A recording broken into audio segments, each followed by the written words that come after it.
बिस्मिल्लाहिर्रहमानिर्रहीम। मैं हूं नवेद जुबैरी और आप देख रहे हैं सिचुएशन रूम। नाज़रीन, एक होती है थप्पड़ की गूंज जो बड़ी मशहूर हुई थी, थप्पड़ की गूंज। एक है पानी की गूंज जो अब सुनाई दे रही है इंडिया को दूर तक, और ये सुनाई देती रहेगी उस वक्त तक जब तक वो ना सिर्फ हमारा पानी छोड़ देगा, बल्कि जो जो कुछ उसने किया है उसको दुनिया के सामने एक्सपोज कर देंगे, और एक्सपोज कर ही रहेंगे। बहुत हो गया ना, बहुत हो गया विन विन गेम की। जनाब कोई एक जगह दे दो जहां वो हमला करके अपना फेस सेविंग करके निकल जाए, किसी की सिफारिश नहीं चलेगी।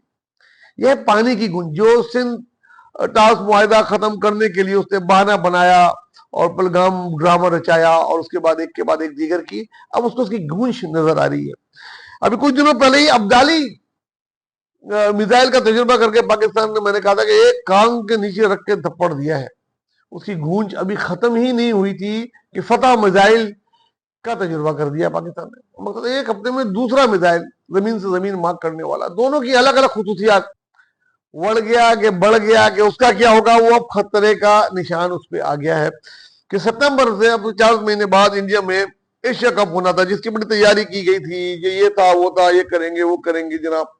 अब वो खतरे में ज्यादा नजर आ रहा है। क्यों, ये भी हम इस प्रोग्राम में बताएंगे। और कराची में बारिश का मौसम हो गया है, और पेशेंगोई है कि आज शाम गए, रात से पहले मगरिब, खासतौर से मगरिब के करीब का वक्त बताया जा रहा है। ये पेशेंगोई ऐसी होती है कि मानसून को कोई प्रोडिक्ट नहीं कर सकता। अभी मानसून आया नहीं है, प्री मानसून भी नहीं है। ये जो गर्मी इतनी शिद्दत से पड़ी है उसका कोई चीज बन रही है। बहरहाल गरज चमक के साथ बहुत तेज हवा और आंधी के साथ कराची में ये बारिश की पेशेंगोई है, और ये है मगरिब से करीब। तो अपनी अपनी आप तैयारियां कर लें, बारिश होगी। पता नहीं कब से लोगों के घर नहीं धुले, पिछले एक हफ्ते से पानी की बंदिश थी, वो भी अब पाइपलाइन ठीक होगी और पानी आपके घरों की तरफ रवा दवा है। कब तक पहुंचेगा ये हम बताएंगे आपको। तो ये आज का प्रोग्राम जो हम शुरू करते हैं बिस्मिल्लाहिर्रहमानिर्रहीम। प्रोग्राम में सबसे पहले बात करते हैं एशिया कप की। वो बात तो बात करेंगे गूंज की, पहले एशिया कप की बात करते हैं। सितंबर में होने वाला इंडिया में एशिया कप था, जो कि अब खतरे में पड़ता दिखाई दे रहा है। पाकिस्तान इंडिया के साथ मुश्किल अब खेले।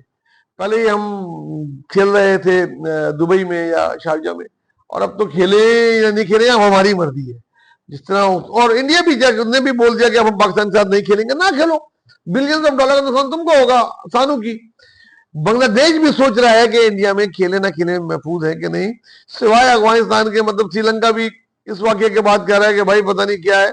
एक सवाल या निशान इंडिया पे खड़ा हुआ है, और आइंदा चंद हफ्तों में आप देखेंगे कि ये बात कितनी ज्यादा खबरों में आ जाएगी कि ये एशिया कप किधर जा रहा है, हो रहा है कि नहीं हो रहा। और इंडिया की जो क्रिकेट बोर्ड है ना, जिसने आईसीसी को कंट्रोल किया हुआ, उसको इतना बड़ा धचका लगने वाला है कि उस समाट की गूंज उनके कानों में भी सुनाई देगी। जो उन्होंने किया है ना, जो कुछ उन्होंने पलगाम करके गलतियां की हैं, ये गलतियां उनको बहुत ज्यादा भुगतना पड़ेंगी।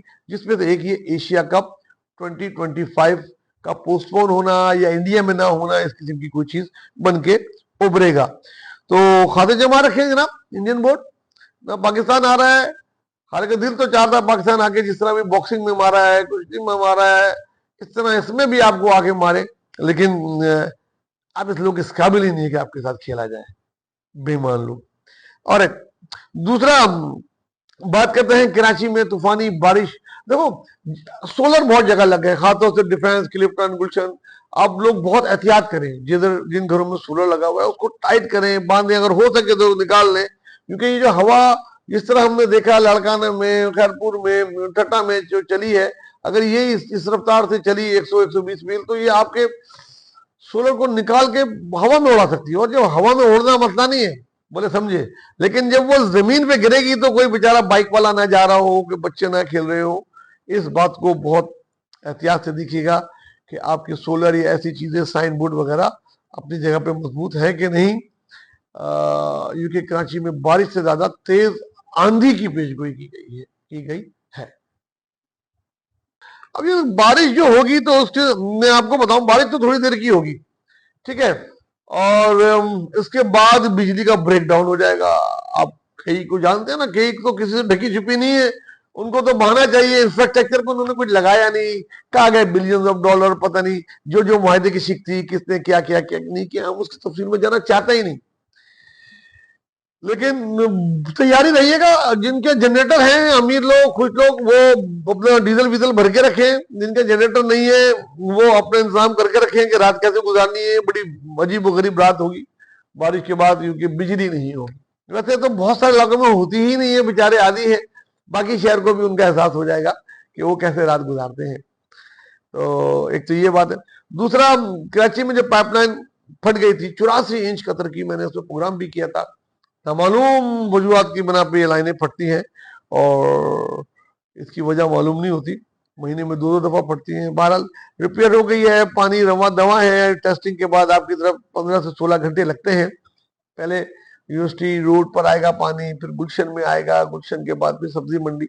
इस तरीके से ये जो रास्ते हैं, मेन पाइपलाइन है, तो नॉर्थ और गार्डन और बाकी इलाकों में तो रात गए तक आप समझे आप कि पानी आ जाएगा आपके यहाँ। दोबारा कब फटती है इस पे नजर रखनी होगी अब, और कि अपना वाटर बोर्ड वाले भी और जो भी कुछ उसके पीछे लोग हैं वो भी सुन लें कि अब इस पे बहुत नजरों में आ गई है आपकी बार बार की पाइपलाइन फटना। अब की बार जब ये फटेगी तो इस पे बहुत सारी चीजें डिस्कस होंगी। ऐसा ना हो, नहीं कहते वो 3 गुलाब जामुन आप खा चुके हैं, चौथी खाएंगे तो बाकी 3 का भी मजा खराब हो जाएगा, ये नहीं हो बाकी भी 3 बाहर आ जाए। आपके पहाड़ेंगे तो हो सकता है कुछ और पड़ जाए, और आप लोगों का कोई फ्रॉड की जो प्लान कब से बना रहे हैं, कब से पैसे खा रहे हैं, वही फट जाए, वो गुल्लक ही फट जाए आपकी। तो जरा सोच समझ के नेक्स्ट टाइम कीजिएगा कि ये क्या है। अब आते हैं जनाब पानी की गूंज, थप्पड़ की गूंज और फतह मिसाइल, जो पाकिस्तान ने अब इससे थोड़ी देर पहले जिसका तजुर्बा किया है, इससे 2 दिन पहले अब्दाली का किया था, फतह का किया है, और अब फतह ही करेंगे। तो अल्हम्दुलिल्लाह शाहीन, गौरी, अब्दाली, फतह, पता नहीं और कहते हैं। हम तो इंतजार में हैं यार कब से, तुम लोगों की गीदड़ भपकियों पे, क्या आओ आओ, एक दफा आओ तो सही, दिल बहलाने के लिए आ जाओ। तो आएंगे नहीं, मैं पहले बोला हूँ, ये जिस तरीके के ये लोग हैं, ये हैं, अब दुनिया में जगह जगह जाके मिन्नतें कर रहे होंगे कि हम फिर, कि जहां ये सब चीजें हो रही हैं पाकिस्तान में, हम लोग आपस में भले सियासी जमातें लड़ रहे हो, आपस में एक दूसरे के साथ जो भी कर रहे हो, लेकिन जब हमारा मुकाबला दुश्मन से हो जाए, खासतौर से भारत जैसे दुश्मन पे, तो हम सब एक हो जाते हैं। हम हर चीज भूल जाते हैं, हम किनाउस भूल गए, हम इमरान खान का जेल में रहना भूल गए, अब कराची के मसाइल जो इनके साथ जो कुछ भी हो रहा है वो भूल गए, पार्लियामेंट की तनख्वाहें लाखों रुपए इजाफा भूल गए, बजट में कुछ नए रखा करे वो भूल गए। अभी एक चीज याद है बस हमें, और वो ये कि इंडिया हमला करे और हम उन्हें बताएं। तो ये वो कौम, जब ये चीजें सब गुजर जाएं, ये इंडिया भारत ये वो सारे उनको सबक सिखा दें, ठीक हो जाए, या वो माफी मांग ले, या मसला जब भी खत्म हो, एनीवे आप समझ ही रहे होंगे, तो थोड़ा सा पढ़ के फिर इन मसाइल पे भी आ जाइएगा जिनका मैंने अभी जिक्र किया। ये था आज का प्रोग्राम अपना दोस्तों। खासकर गरीबों का बहुत ख्याल रखिएगा, जिनकी ऊंची छत पे कुछ टीन की छतें डाली हुई हैं, अनऑथराइज साइन बोर्ड लगाए हुए हैं, आप लोगों ने सोलर लगाए हुए हैं, बहुत एहतियात करें, रिविजिट करें। ऐसा ना हो कि आंधी में जो आज आने वाली है उसमें ये उड़ जाए और कोई मासूम, कोई गरीब, कोई अमीर, कोई इंसान, कोई बच्चा, कोई गाड़ी, कोई बाइक वाला उसकी जद में आके नुकसान ना हो जाए। अल्लाह हाफ़िज़।